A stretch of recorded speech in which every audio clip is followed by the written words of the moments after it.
Thank you everybody so much for coming out today, supporting our March Against Monsanto and Rally for World Food Justice. Thank you. So if you look at the priorities of farmers' movements in India that against Monsanto, you actually won't see a lot of themes that are, that are in this organization. You won't see so much about safety. You won't see so much about, because it's not that they're not concerned about safety. It's not that they're not concerned about the food they eat. But the primary concern there is seed sovereignty. I mean, why is it that a seed, which has been a renewable resource for me for generations, is no longer a renewable resource? And it's because of economic policies that I am not a part of. So that's the primary, and the primary problem with GMOs is that of economic control. Safety, obviously, there is an issue of safety, and we must be concerned about safety. But that's the primary problem. You said economic policy is what allowed that to happen. And Yes. then you said that, in order to affect the politicians, we need to affect the people, and I think that's the steps we're taking by labeling. Absolutely. Yeah, Absolutely. but I think it's a really important point. I don't mean to be critical. All I'm saying is it's an observation that the rhetoric is quite different in this part of the world than it is in India. What I see is, when we're talking to the politicians in the political realm, there's not even a conversation to be had about banning.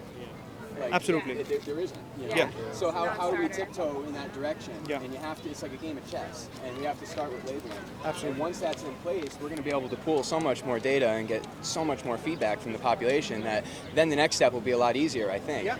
And I think it's also, North Americans are much more disconnected. I think that sense of losing sovereignty maybe has already happened here in a way that it's not the first thought. I think people are so used to buying things and so used to corporate entities providing things that it's not a visceral reaction here, and I think that's the challenge with getting mass support. Among farmers, though, that issue has been important. It's just been defeated so far. Right. They took it to the courts and said we shouldn't have to buy seeds, we should be able to use seeds. Right. And they lost, in the courts so far. Right. And the other thing, the labeling thing is really positive. When I see 2,500 calories next to the popcorn I was going to buy at the movie theater, I don't buy it just because it's labeled. I mean, the same thing now. People have gotten used to looking at things on the back of.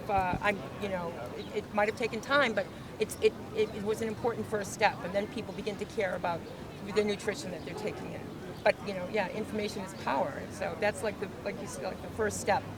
And it's benign, it's gentle. If they don't have anyone to sell these GM crops to, especially the food manufacturers, they're supposedly, once we hit a tipping point, that's what happened in the other countries, is once they forced labeling of GMOs, there was a certain percentage of drops in sales when the manufacturers voluntarily stopped using genetically modified ingredients because it was just a good business decision at that point. Right. When Monsanto, in fact, admitted, after all these years, they admitted that from our own data, from our own studies, BT cotton hasn't really helped. That hasn't really changed yields by much. So they're going to go back to the drawing board and keep engineering it. Or find other markets for what they already have, which is what. Have you found any ways to interrupt? I think what you said about it being the power they have in the systems and structures is really important. Have there been any successful sort of interruptions of that power? Because I think even though India and the US are really different, there's some parallels. Like this one example that we mentioned, India has now put a strict moratorium on field trials of BT eggplant.